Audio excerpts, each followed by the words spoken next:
Top story. After nearly 3 years in waiting, Quantum Processing, one of Riot's planned levels back when he was playing, has finally been verified by Rampage. The level was started back in 2014 and was originally meant to be a super buff version of Quantum Processing and was constantly being upgraded and rebalanced. It was given some revival in May 2016 when Hines and Silence redecorated it, creating a new version that Riot was working on verifying for a while. However, upon finding it too frustrating, he verified Red World Rebirth instead, and following this he started playing the game less. Out of all his upcoming levels, Yatagarasu and Sonic Wave Infinity were the ones that took priority over Quantum Processing, and this fell in the balance for a little while. It went between a few verifiers and was stolen and uploaded without Riot's consent at one point, but earlier in 2017, when CrazyMan50 acquired a 144Hz monitor, he was given a copy to verify, on which he made moderate progress. But, with his decreased activity, Rampage, a new up-and-coming player, was given the rights by Riot to verify it and has finally ended a nearly 36-month wait for the level. The level is an extreme timing demon and according to Rampage is definitely top 5 worthy. This is interesting, given Riot was trying to verify it back when Bloodbath was the undisputed king of demons. Imagine if he did, we could potentially have seen a new number 1 demon several months before Sucoup and Hell eventually knocked Bloodbath off. The level has not yet been rated, so go and give Rampage a hand and play it. It's out now after being the longest awaited demon ever. Also in the news. Death Corridor has become a huge talking point in the community recently after world number 1 NoctaFly verified the finale version by airswipe under controversial circumstances. After returning from a quitting, Nocta quickly picked up an available copy of Death Corridor Finale and began verifying it without permission from Chaotic, which was going against the current underrated verifier Kugelblitz. After a period of tension, a resolution was reached and it was decided that NoctaFly's verified version will not be rated. Kugel will now continue verifying the finale version. However, following this, Toscha Lux came out with a TAS hacking claim against NoctaFly, accusing him of using a macro on many of his videos. However, these claims did not fly and it was quickly dismissed largely as false, with many chalking down to Nocta's and Tosh's bitter past together. Now, Sunix is attempting to verify his own version, with Metalface also making significant progress on Death Corridor 2. It seems the opportunity for the old version to be verified and rated has resurfaced once again, although it still remains to be seen whose version will get rated. Ultimately though, at least we can take away the fact that we've seen Death Corridor finally beaten. The next stage is for the original to be verified, then for a rated version, and then finally for Kugelblitz to verify the finale version. In other news.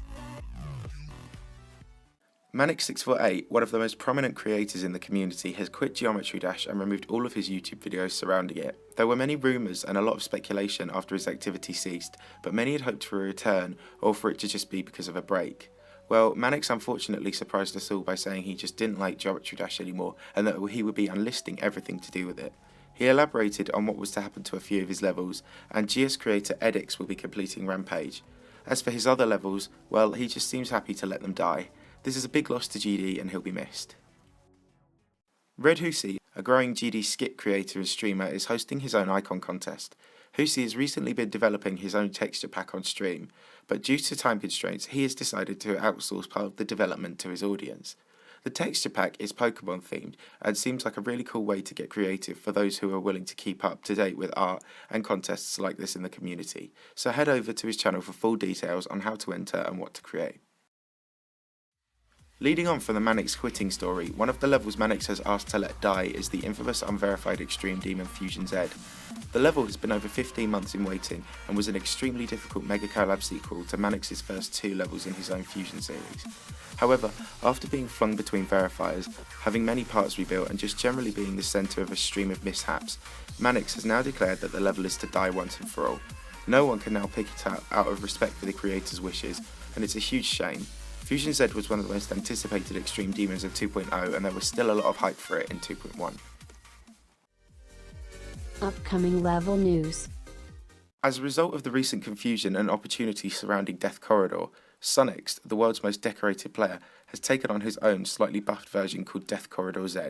He currently has 83%, and with Nocta's version set to not be rated, this version could potentially be the rated version of Death Corridor before Death Corridor Finale is verified.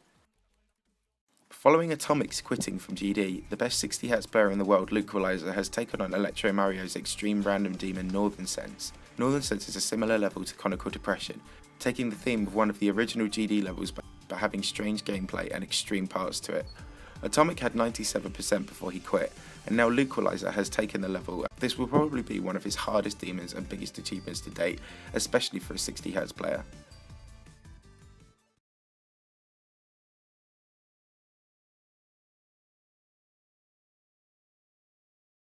Killbot, the extreme memory demon by Lithofusion, has a new verifier in the form of BoldStep. The level has been up and coming for a while and has seriously captured the imaginations of many GD fans for its well-crafted design and unique style. It was recently set to be verified by Antares, who buffed the level to a nearly impossible state. However, BoldStep has now rebalanced the level, with difficulty never really aiming to be the emphasis as much as design was. BoldStep has verified 3 top 20 extreme demons in 2017 alone, and so hopefully he will add this to his collection. A screenshot recently surfaced of him having recorded an incredibly high score, so hopefully we won't have to wait much longer for it. Top 50 news. There's not a whole lot to report on the top 50 at the moment, after a huge amount of activity before. Though I've been away from the community for a few days, I've heard that Erebus and Sonic Wave were switched again for a brief period of time, before Erebus was restored to the number 1 spot, but I cannot confirm or deny this as I'm unsure. Conical Depression has been moved below the Hell Zone. This was a surprising change from a section of the list between A Bizarre Phantasm and a Thanatos that hasn't really seen much shift in the past few months. Doomsday, a hack-updated demon, still remains an entry, and there's no word yet on what will be happening with that. Cataclysm sits one place above the drop, with Ice Carbon Diablo X having fallen out last week. However, Ice Carbon Diablo X may not be off the list for long, as an announcement has been made regarding expanding the list to the top 100. Soon, many foregone demons will be restored, including Ice Carbon Diablo X, Cosmic Calamity, Future Demon S, and such other old demons that fell off the list before. This is a great move from the list, and I'm really happy that they chose to finally do this. It's a good answer to the extreme demon saturation problem we've been seeing in the top 50 for a while now.